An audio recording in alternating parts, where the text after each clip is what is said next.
안녕하세요. 저는 결혼한 지 5년 된 여자입니다. 저희 남편 집안은 남자만 2명인 집안이에요. 저희 남편이 장남이고 밑으로 남동생 하나 있어요. 시아버지께서는 남편이 20살 무렵에 사고로 돌아가셨다고 하네요. 그래도 원래 시댁 집안이 잘 살아서 월세 나오는 건물도 있었고, 그걸 팔아서 애들 학비도 하고 이래저래 잘 살았나 봅니다. 저희 결혼할 때 집도 한 채 해주셨어요. 남편과 저는 둘 다 맞벌이 부부로 각각 다니고 있고 자세히 말씀은 못 드리겠지만 둘이 월급을 합치면 그래도 매월 1200 정도는 법니다. 그러다 보니 결혼하고 나서도 서로 일을 그만두지 못했고 제가 아이를 출산하고 육아휴직을 쓰고 난 뒤로는 돌보미 아줌마를 구해서 생활을 했고 그냥 퇴근하면 누가 먼저랄 것도 없이 서로 청소를 하고 그랬어요. 그렇게 꾸준히 계속 맞벌이를 하면서 밖으로 샌다 이런 것도 없이 솔직히 말하면 남편이 저희 집에서 육아 가사에 훨씬 더 도움이 많이 됩니다. 제가 다니고 있는 회사 업무의 특성상 저녁 늦게까지 들어올 때가 많아서 남편이 아이와 함께 있는 시간이 많거든요. 그만큼 남편은 자상하고 시어머니도 진짜 좋은 분이세요.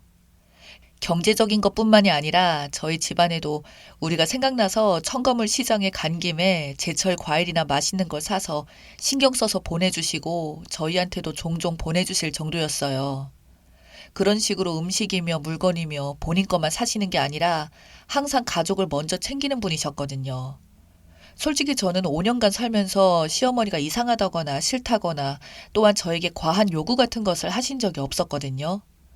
근데 2년 전에 먼저 들어온 동서는 그게 아니었나 봅니다. 일단 동서는 저희 부부에게 자격지심이 참 많았어요.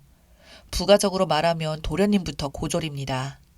도련님은 남편과 달리 공부에 취미가 없다고 했고 그렇다 보니 도련님은 고등학교를 졸업하자마자 대기업 계열의 공장에 취직해서 돈을 벌었다고 하더군요. 그래도 근속도 오래되어서 돈도 많이 벌고 모은 돈은 많다고 했습니다. 그런 도련님이 한 여자를 만나서 결혼하겠다고 데려온 동서는 학교 선생님이라고 하더군요. 첫 만남부터 범상치 않았던 게 사실 교사, 그것도 교사 된 지 몇 년 지나지 않았던 여자가 돈을 벌면 얼마나 벌겠나요? 동서는 처음 봤을 때 동시에 첫 복장부터가 진짜 머리끝부터 발끝까지 명품으로 도배를 해놨더군요. 시어머니도 그걸 모르는 게 아니다 보니 동서를 보고 인상을 좀 쓰시더군요. 그렇다고 동서가 부잣집 딸이라던가 그런 것도 아닙니다. 그냥 그런저런 평범한 집안이었고 교육직을 하는 딸 하나 믿고 모은 돈 하나 없이 그냥 여행을 취미로 하고 다니더군요. 끌고 다니는 자동차도 다들 비싸다는 미니쿠퍼라는 외제차까지 사서 타고 안 봐도 얼마나 허영심이 뻔한지 혀가 내둘러지더군요. 그래도 도련님이 마냥 좋다는데 어쩌겠습니까? 저희 남편한테 말리라고 압력도 넣어보고 했거든요. 만약 저런 여자가 집안에 들어오면 정말 그때는 골 때릴 거라고 동생 인생 말아먹기 싫으면 당신이 말이라도 해봐라 했지만 도련님은 시어머니도 말리고 저나 남편이 말려보았지만 막무가내였습니다. 도련님은 이 여자 아니면 자기는 죽어서도 결혼 안 할 거라며 자기도 돈 벌고 있고 동서에게는 연금도 있으니 그렇게 열심히 잘 살면 되지 않냐며 큰 소리만 쳤는데 진짜 어이가 없더군요. 결국은 둘이 결혼을 했습니다. 우리 가족들 모두 말렸는데도 불구하고 끝내 결혼했어요. 그 뒤로 동서 얼굴을 어떻게 보고 살아야 하나 싶었는데 저희는 평범한 국산 중고차에 그냥 보세 옷을 많이 입고 오는데 동서는 올 때마다 명품 옷을 쫙 빼입고 외제차를 몰고 와서는 저희 중고차를 보고 흉보고 하는 걸 보면 정말 웃기더군요. 솔직히 받는 연봉으로만 따지면 제 3분의 1도 안 되는데 뭐가 그리 잘나서 저러는 건지 교사라는 직업 하나 믿고 저러는가 싶고 그리고 자기가 교사인 것을 말끝마다 자랑질하고 싶은 건지 틈만 나면 자기의 친구들 이야기를 합니다. 제 친구 중에 누나가 사랑해서 결혼을 했다. 또 누구는 월 몇천을 버는 사업가와 결혼을 했는데 돈은 많이 벌지만 미래가 어떻게 될지 모르니 자기처럼 그냥 교사 같은 안정적인 직업이 좋다는 식으로 자꾸 같은 말을 반복하며 말하는 꼴에 제가 듣다가 못 참아서 아이고 알았다고 하면서 주제를 다른 걸로 바꿀 정도였습니다. 동서의 문제점은 그뿐만이 아니었어요. 결혼 첫 해 때부터 문제가 참 많았습니다. 시어머니께서 아들 2명을 장가를 보내려고 따로 경기도 외곽 쪽으로 이사와서 사셨거든요. 동서는 그거 가지고 시댁에 와서는 시골까지 오는데 올 때마다 참 도로가 거지 같다며 꼭 이런 데 사셔야 했냐고, 집 근처면 얼마나 편하고 좋겠냐며 시어머니께 은근히 불평불만을 말하면서 따지고 들었고, 지난번에 보내주신 과일도 상태가 좀 별로였다고 말하는데 옆에서 듣고 있던 제가 어이가 없더군요. 아니, 공짜로 받아먹는 주제에 어쩜 저리 당당히 말할 수 있는지.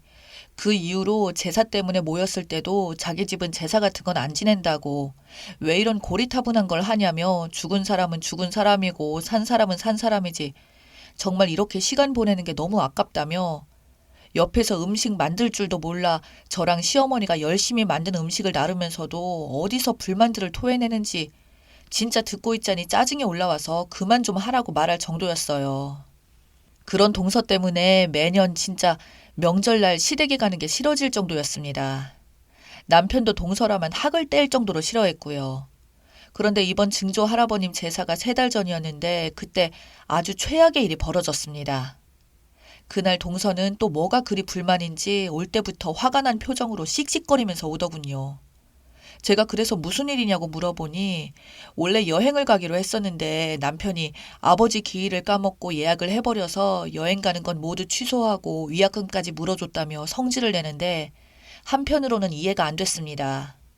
기일을 까먹은 동서 부부의 잘못이기도 했지만 여행 가려다가 취소되고 돈까지 날리면 기분 좋은 사람이 어디 있겠냐 싶어서 동서에게 그냥 속상하겠다며 다독여줬어요. 그러나 동서는 자신의 주체 못할 정도로 기분 나쁜 감정을 어떻게든 펼치고 싶었나 봅니다.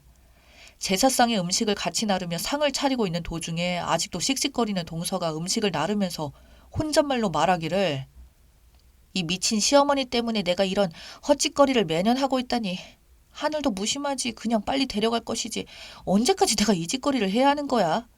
라고 동서가 말하더군요. 전 순간 제가 잘못 들었나 싶어서 동서를 빤히 쳐다보는데 동서는 저를 쳐다보면서, 왜요 형님?